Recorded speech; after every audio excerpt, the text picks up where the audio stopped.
They might want to target video game enthusiasts Because they don't move.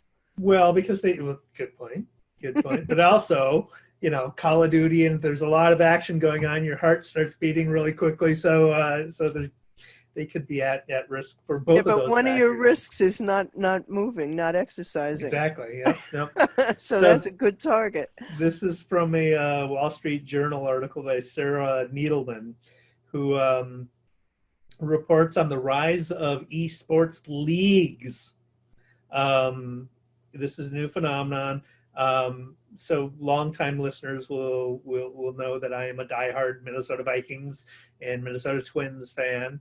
BL has been known to root for the New York Yankees and the New York Giants, only when I prompt her, though,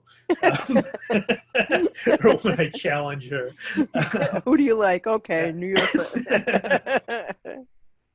But now the video game industry is attempting to harness that kind of tribalism of sports fandom with video games. So there's several video game leagues that have formed that host matches in their home markets. Activision, a video game publisher of Call of Duty, has a Call of Duty league that launched last month with 12 teams that represent cities such as Toronto, Atlanta, Minneapolis has one with the Minnesota Rokkr league or team, Call of Duty team.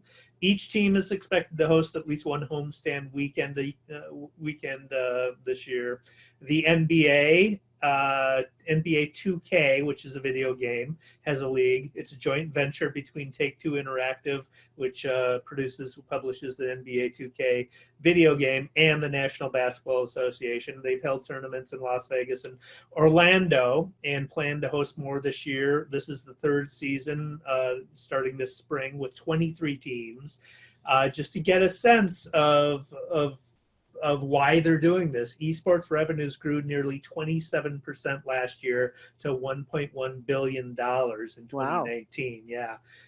Breaking it down by where the revenue comes from, sponsorships accounted last year for $456.7 million. Media rights accounted for $251.3 million. Advertising 189.2. Merchandise and tickets 103.7, in game publishers fees 95.2, and they're betting that they can up that ticket price revenue by creating these leagues and creating geographically based fans. I think it's a smart move. I've always thought since the beginning of Xbox Live that this is a spectator sport as much as this participation kind of thing. So wait, so you buy a ticket to watch the eSports? Yep. In fact, the Minnesota Vikings, so they fund the Minnesota Rokkr, which is the Call of Duty team for Minnesota. They are hosted at their headquarters is at the Minnesota Vikings training facility. So they built a building for hosting these tournaments that people pay tickets to. And the article talks about a guy from Iowa who came to watch the Minnesota Rokkr play. And you basically go and watch these superstar video game players. I won't call them athletes because I don't believe they're athletes. I should say not. They consider themselves athletes, but that's another story. But they pay money to a ticket price to go and watch it. You're talking about billion. That's a lot of money. It is. My goodness. So the video game industry is bigger than Hollywood. I'm telling you.